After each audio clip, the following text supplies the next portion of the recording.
हुजूर सल्लल्लाहु अलैहि वसल्लम की इस पर हदीस पाक भी है कि नमाज में जो है वो दो कालों को मारो, बराबर है। दो कालों में एक काला जो है वो सांप है और दूसरा काला बिच्छू। अब क्या हर सांप और हर बिच्छू जो आगे से गुजरे उसको मारना जरूरी है?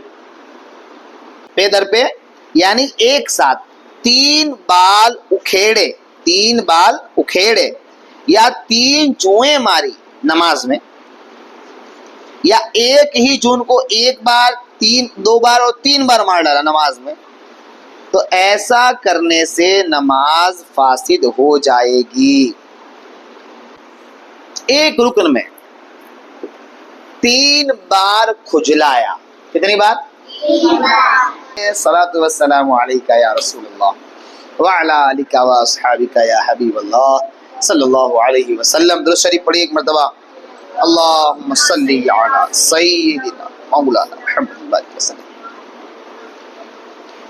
पिछले दर्स में हमने बताया था कि खानाए काबा से सीने को फिरा लेना, ठीक है। उसमें कुछ डिटेल भी हमने बताई थी कि थोड़ी देर अच्छा इस्लाह नमाज के लिए हो तो फिर हुक्म नहीं लगेगा नमाज टूटने का, जैसे कि मैंने बताया था कि वुजू टूटने का मसला। तो अब आगे एक और चीज़ लेके आ रहे हैं मुफ्सिदात में, कहते हैं सांप बिच्छू को मारने से नमाज नहीं टूटती जबकि 3 कदम चलना पड़े और ना ही 3 बार मारने की हाजत हो, वरना नमाज फासिद हो जाएगी।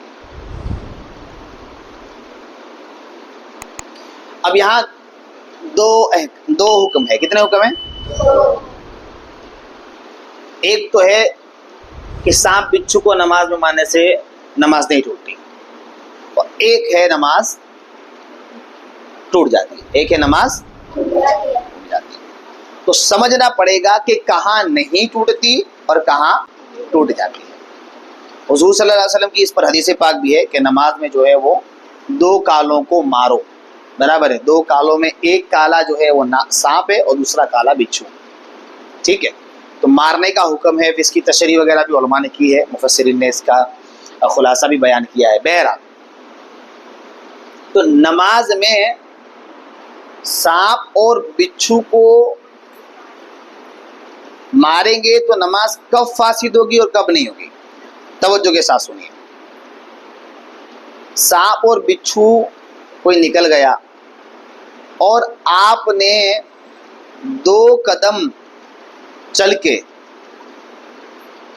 और उसको 2 बार मार के, हमारी भाषा में 2 फटके मार के, ठीक है, 2 मर्तबा मार के अगर मार दिया या भगा दी, ऐसी सूरत में नमाज, बोलिए मेरी बात समझ रहे कि नहीं समझ रहे?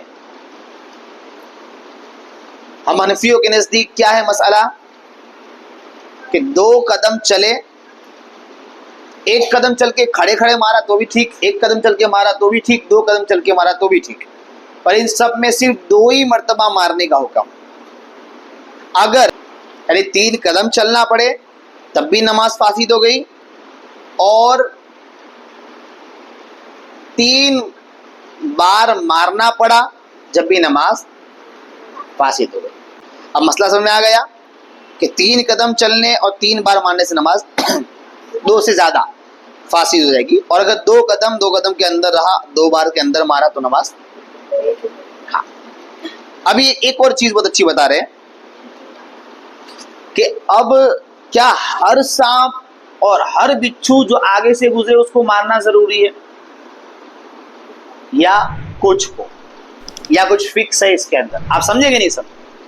अभी आप नमाज यहाँ पढ़ रहे, समझिए, और नमाज हम पढ़ते तो हम जो इस तरह देखते हैं तो हमें काफ़ी आगे तक का दिखाई देता है। अभी आप यहाँ नमाज पढ़ रहे और उधर से कोई सांप निकला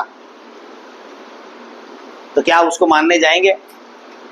इधर से आपके पास से बिच्छू निकला, पर बिच्छू आपकी तरफ नहीं आ रहा है, यूं जा रहा है, समझ रहे कि नहीं? तो मसला क्या है? फरमाते हैं सांप बिच्छू को मारना उस वक्त गुनाह नहीं जबकि सामने से गुजरे सामने से, और नमाजी को लगे कि अगर मैंने इसे नहीं मारा तो ये मुझे मार देगा, मैंने इसे नहीं मारा तो मुझे डस लेगा, यानी ये मेरे मरने का सबब बनेगा।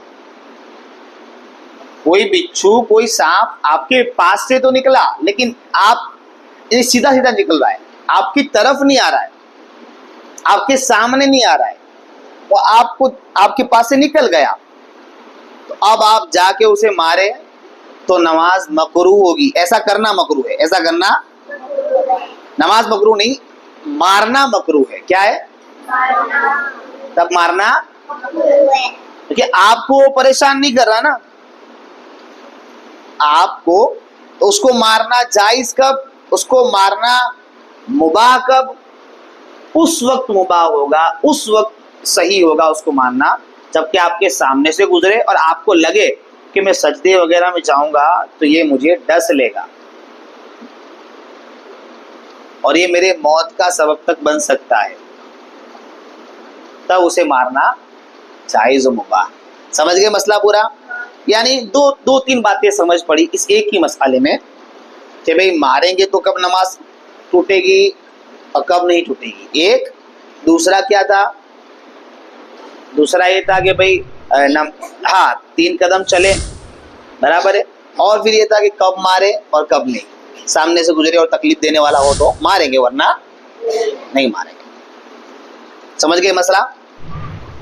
मसला नंबर 24, पे दर पे यानी सीक्वेंस बाय सीक्वेंस, 1 2 3 ऐसा पे दर पे, समझे नहीं? एक के बाद दो के बाद 3, उसको कहते हैं पे दर पे। क्या कहते हैं? Sequence by sequence. कहते हैं पे दर पे यानी एक साथ, पे दर पे यानी एक साथ, पे दर पे यानी एक साथ 3 बाल उखेड़े या 3 जुएं मारी नमाज में, या एक ही जून को 1 बार 2 बार और 3 बार मार डाला नमाज में, तो ऐसा करने से नमाज फासिद हो जाएगी।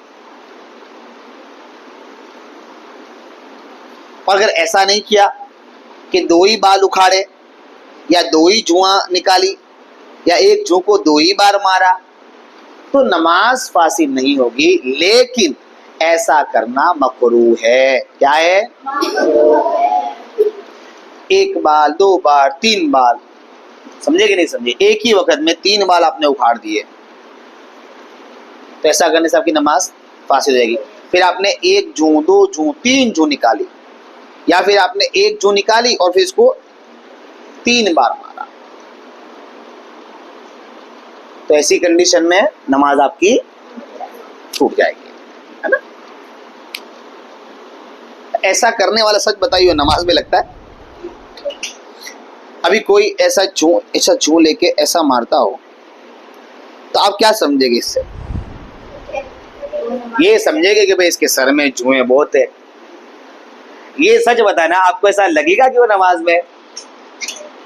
तो ऐसा ना लगे तो ये क्या बनेगा? क्या बनेगा? क्या बनेगा? हाँ, मामा सेज अमल कसीर, और अमल कसीर क्या है? नमाज को कितने सीधे सीधे मसाइल है, कितने आसान और साफ मसाइल हैं। तो अब की बार तो जब मैं एग्जाम लूँ ना तो सबके 100 में से 100 आने चाहिए, है ना रजा? आएंगे इंशाल्लाह, इंशाल्लाह। चलिए नेक्स्ट करते आगे, नेक्स्ट बढ़ते आगे। अच्छा, ये बहुत सिंपल है।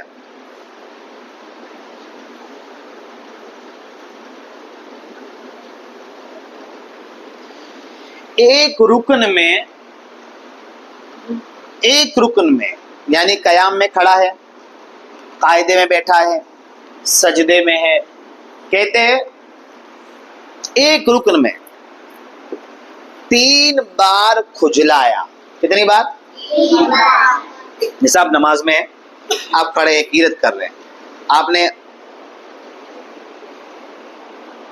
3 बार खुजलाया। कितनी बार खुजलाया? 3। आपकी नमाज हो गई फासिद, नमाज फासिद। लेकिन आपने 2 बार खुजलाया, फिर आप रुकू में चले गए, फिर खड़े हुए, फिर आपने 2 बार खुजलाया, तो ये नहीं, ये 2 ही हुआ। ये दो ही हुआ, क्योंकि पहले कयाम में रुकू में गए, वो एक रुकन रहा, फिर वापस कयाम में आया। समझे कि नहीं समझे? सजदे में गए आपने, 2 मरतबा खुटलाया, फिर खड़े हो गए, लेकिन फिर इसका मतलब ये नहीं कि फिर पूरी नमाज में खुजला खुजलाई करने का। नमाज तो वही यार कि कुछ भी हो जाए, कुछ भी काट भी क्यों ना जाए, हमारा ध्यान सिर्फ और सिर्फ नमाज में होना चाहिए। ऐसी नमाज को नमाज कहते हैं। लेकिन अगर 2 मरतबा से ज्यादा एक ही रुकन में पर्टिकुलरली आपने खुजलाया तो आपकी नमाज को वो फासिद कर देगा। लेकिन यहाँ एक चीज है कि अगर हाथ उठाए बगैर, हाथ हटाए बगैर आपने खुजाया तो वो एक ही बार में शामिल होगा। सपोज आपने यहाँ से शुरू किया बराबर, और आपको यहाँ पर भी खुजली आ रही है, तो आपने यहाँ से शुरू किया, आपने यूं करके नहीं यूं करके खुजाल लिया, तो ये एक ही बार कहलाएगा। क्या कहलाएगा? कि आपका हाथ हटा नहीं, अगर हट गया और फिर से लगाने खोला तो 2 बार हो गया। आपको खुजली आ रही है, जैसे अभी सर में होता है, यहाँ खुजली आती है, फिर यहाँ पे भी आती है, तो अपने यूं नहीं करते, अपने यूं नहीं फिराते रहते, हाथ आगे पीछे फिराते, तो वो एक ही बार हुआ। कितनी बार हुआ? लेकिन अगर हाथ उठ गया फिर लगा तो फिर ये 2 बार हुआ, फिर उठा फिर लगा तो ये 3 बार होगा। 2 के बाद 3 बार हुआ ना, 2 के बाद 3 आता है। तो इस तरह से नमाज फासिद हो जाएगी। समझ गए? आज कितने मसाइल बताए मैंने? 3। तीनों बहुत ही इजी है। एक तो बिच्छू और सांप को मारना, फिर जुए मारना, और फिर जो है वो खुजालना है। ठीक है, तो उम्मीद करते हैं याद रहेंगे। अल्लाह ताला कहने सुने ज़्यादा अमल करने की तौफीक अता फरमाए, जो गलतियाँ उसे माफ़ फरमाए। आमीन बिजाहि नबी सल्लल्लाहु अलैहि वसल्लम।